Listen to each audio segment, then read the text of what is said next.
Hello hi നമസ്കാരം. എല്ലാവർക്കും സുഖമാണെന്ന് വിചാരിക്കുന്നു. ഇന്ന് നല്ല വെറൈറ്റിയും ടേസ്റ്റിയും ആയിട്ടുള്ളൊരു 4 മണി പലഹാരം എങ്ങനെയാണ് ഉണ്ടാക്കുന്നതെന്ന് നോക്കിയാലോ. പോകാം നേരെ വീഡിയോയിലേക്ക്. 3/4 കപ്പ് മൈദ മാവാണേ, 1/4 ടീസ്പൂൺ ഈസ്റ്റ് കേട്ടോ, പിന്നെ കുറച്ച് ഉപ്പ് കൂടി പോകണ്ട കേട്ടോ, നമ്മൾ മധുരം ചേർത്താണ് ഇത് ഉണ്ടാക്കുന്നത്, അപ്പോൾ ഉപ്പ് ഒരുപാട് കൂടണ്ട. പഞ്ചസാര 1 ടേബിൾ സ്പൂൺ പഞ്ചസാര. ഇത് ഇളം ചൂടുള്ള പാലാണ്. ഒരു 1/4 കപ്പിന് മുകളിൽ പാൽ ഞാൻ എടുത്തിട്ടുണ്ട്. അപ്പോൾ നമുക്ക് എത്ര വേണമെന്ന് വെച്ചാൽ കുറച്ച് ലൂസായിട്ട്, ചപ്പാത്തി മാവ് പോലെയല്ല, ചപ്പാത്തി മാവിനേക്കാളും കുറച്ചും കൂടി ലൂസായിട്ട്. നമ്മൾ എത്ര സ്നാക്സ് ഉണ്ടാക്കുന്നതെന്ന് വെച്ചാൽ അതനുസരിച്ചിട്ടുള്ള മാവ് എടുത്തോളൂ കേട്ടോ. അപ്പം ഞാൻ എന്താ ഇത് നന്നായിട്ട് കുഴച്ച് വെച്ചിട്ടുണ്ട്. കയ്യിലൊട്ടി പിടിക്കുന്നെന്ന് തോന്നുകയാണെങ്കിൽ കയ്യിലൊന്ന് കൂടി നനച്ചതിന് ശേഷം ഒന്ന് കുഴച്ച് നോക്കുക കേട്ടോ. കുഴച്ച് നോക്കിയിട്ടും നിങ്ങൾക്ക് ഒട്ടി പിടിക്കുന്നതെന്ന് തോന്നുകയാണെന്നുണ്ടെങ്കിൽ 1 ടേബിൾ സ്പൂൺ മാവ് അങ്ങ് ഇട്ട് കൊടുത്താൽ മതി. ഇതിപ്പോൾ ഇതാ ഇങ്ങനെ ഞാൻ വച്ചിട്ടുണ്ട്. ഇനി ഇതിനെ ഒന്ന് കവർ ചെയ്ത് വെക്കുക. ഒട്ടും ആവി കിടക്കരുത്. ഒന്ന് ചൂടുള്ള സ്ഥലങ്ങളിൽ ഇട്ട് വെച്ച് കഴിഞ്ഞാൽ ഒരു 1 മണിക്കൂറിനകത്ത് തന്നെ ഇത് ഒന്ന് ഫെർമെൻ്റ് ആയി കിട്ടും, ഒന്ന് ഡബിളായി കിട്ടും കേട്ടോ. നമ്മളിതേപോലത്തേക്ക് മാവ് കുഴയ്ക്കുന്ന കുറേ വീഡിയോസ് കാണിച്ചിട്ടുണ്ട്, അതുകൊണ്ടാണ് ഞാൻ പിന്നെ വിശദമായിട്ട് കാണിക്കാത്തത്. ഇത് നമുക്ക് അടച്ചു വെച്ചിരിക്കാം, ഒരു 1 മണിക്കൂറൊക്കെ കഴിയട്ടെ കേട്ടോ. മാവാകുന്ന സമയത്ത് നമുക്കൊരു ഫില്ലിങ്സ് തയ്യാറാക്കി വെക്കാം. ഒരു ചട്ടി അടുപ്പത്ത് വെച്ചിട്ടുണ്ട്. അതിലേക്ക് ഒരു 1 ടേബിൾ സ്പൂൺ ഓയിൽ ഒഴിച്ച് കൊടുക്കാം. ഓയിലൊന്ന് നന്നായിട്ട് ചൂടായി വരട്ടെ കേട്ടോ. നന്നായിട്ട് ചൂടായിട്ടുണ്ട്. എന്താ ഇതൊരു 2 ചെറിയ സവാള എടുത്ത് വെച്ചിട്ടുണ്ട് കേട്ടോ. വലുതാണെങ്കിൽ ഒരു വലിയ സവാള എടുത്താലും മതി കേട്ടോ. നമുക്ക് സവാളയിലേക്ക് കുറച്ച് ഉപ്പും കൂടി ഇട്ട് കൊടുക്കാം. ഞാൻ ചിക്കനാണ് ഫില്ലിങ്സ് ഉണ്ടാക്കുന്നത് കേട്ടോ. അപ്പോൾ ചിക്കനിൽ ഞാൻ ഉപ്പും മഞ്ഞൾപ്പൊടിയും കുരുമുളക് പൊടിയും ഇട്ട് വേവിച്ചിട്ട് അതിനൊന്ന് കൈകൊണ്ടൊന്ന് എടുത്ത് വെച്ചിട്ടുണ്ട്. അപ്പോൾ നിങ്ങൾക്ക് വേണമെങ്കിൽ ഉരുളക്കിഴങ്ങ് വേണമെങ്കിൽ വെജിറ്റബിളായിട്ട് വേണമെങ്കിൽ ഉരുളക്കിഴങ്ങും മറ്റേ ഗ്രീൻ പീസും കൂടിയൊക്കെ മിക്സ് ചെയ്തിട്ട് അങ്ങനെ വേണമെങ്കിൽ ചെയ്യാം.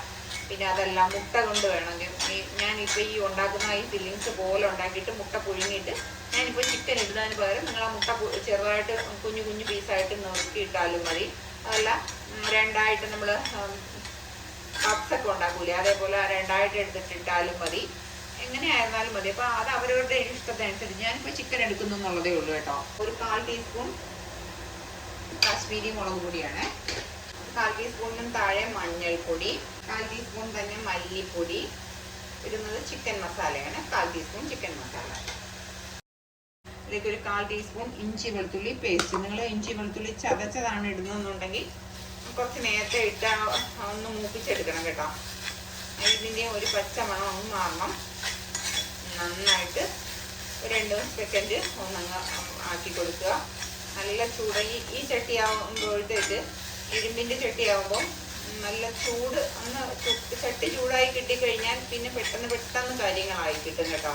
ഇനിയിപ്പോൾ ഇതിലേക്ക് ഇടാൻ പോകുന്നത് ഞാൻ പറഞ്ഞല്ലോ, എടുത്ത് വെച്ചേക്കുന്ന പച്ചമുളകും ഒരു കുഞ്ഞു തക്കാളിക്ക് കേട്ടോ, ചെറുതായിട്ട് നുറുക്കി വെച്ചിട്ടുണ്ട്. അത് ഇത്രയൊക്കെ മതി.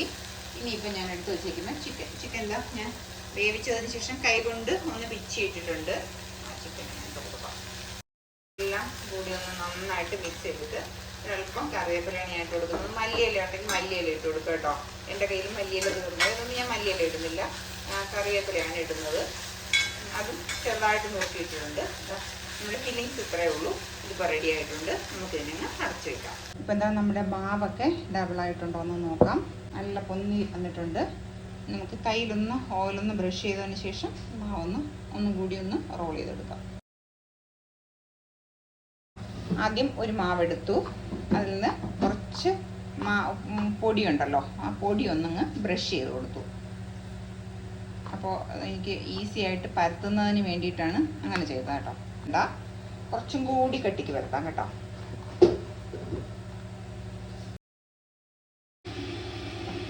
ഈ ബാക്കി വന്ന മാവ് കളയണ്ട, നമുക്ക് ആവശ്യം വരും. ഇതേപോലെ ഞാൻ എന്താ എടുത്ത് വെച്ചിട്ടുണ്ട് കണ്ടോ.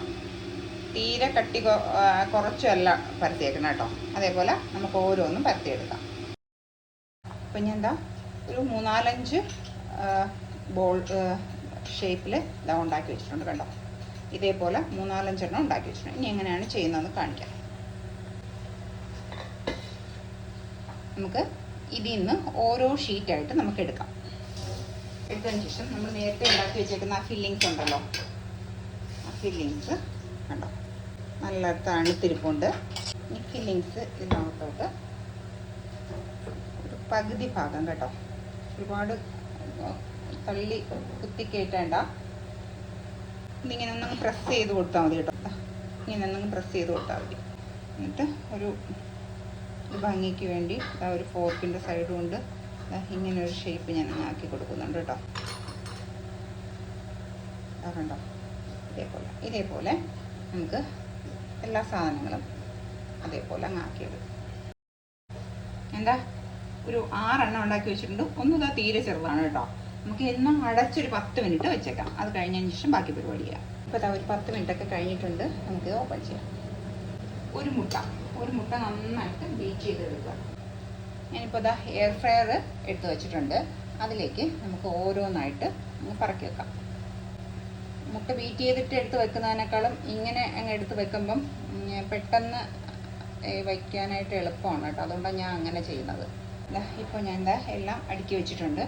ഇനി ഇത് മുട്ട ബീറ്റ് ചെയ്ത് വെച്ചേക്കുന്ന ആ മുട്ട ഉണ്ടല്ലോ, അത് ഇതിന് മുകളിലൂടെ ഒന്നങ്ങ് ബ്രഷ് ചെയ്ത് കൊടുക്കാം. നല്ല രീതിയിൽ തന്നെ അതങ്ങ് ബ്രഷ് ചെയ്ത് കൊടുക്കണം കേട്ടോ. ഞാനൊരു കുറച്ച്, നിങ്ങൾക്ക് വേണമെങ്കിൽ കറുത്ത എള്ളോ വെള്ള എള്ളോ ഏത് ആണ് നിങ്ങളുടെ കയ്യിലുള്ളതെന്ന് വെച്ചാൽ അതെടുത്ത്. ഞാനിപ്പോൾ എൻ്റെ കയ്യിൽ വെള്ള എള്ള ഇരിപ്പുണ്ട്, അപ്പോൾ അതുകൊണ്ട് അത് ഞാൻ വെച്ച് കൊടുക്കുകയാണ്. ഇതിപ്പോൾ 180 ഡിഗ്രിയിൽ 20 മിനിറ്റ് ഞാൻ വെച്ചിട്ടുണ്ട്. ഇത് ആദ്യത്തെ ഒരു 10 മിനിറ്റ് കഴിയുമ്പോൾ നമുക്കൊന്നും കൂടി എടുത്തതിന് ശേഷം ഒന്നും കൂടി എഗ്ഗ് ഒന്ന് ബ്രഷ് ചെയ്തതിന് ശേഷം വയ്ക്കാം. അപ്പോൾ നല്ല ഗ്ലേസിങ് ഉണ്ടാവും കേട്ടോ. ഇപ്പോൾ ഒരു 10 മിനിറ്റ് ആയിട്ടുണ്ട്. നമുക്കിത് ഓപ്പൺ ചെയ്ത് ഒന്നും കൂടി ഒന്ന് ബ്രഷ് ചെയ്തെടുക്കണ്ട. നന്നായിട്ട് വന്നിട്ടുണ്ട്. നമുക്ക് ഇനി ഒരു 10 മിനിറ്റിൻ്റെ ആവശ്യം വരില്ല കേട്ടോ. ഇപ്പോൾ 5 മിനിറ്റ് ആയിട്ടുണ്ട്. നമുക്ക് നോക്കാം. ഇത് പെർഫെക്റ്റ് ആയിട്ടുണ്ട്. ഇനി 5 മിനിറ്റും കൂടെ വയ്ക്കേണ്ട കേട്ടോ. ഇത്ര മതി. ഇത് കറക്റ്റാണ്. നല്ലപോലെ ആയിട്ടുണ്ട്. നല്ല ചൂടാണ്. സാവധാനം എടുക്കണം കേട്ടോ. കണ്ടോ.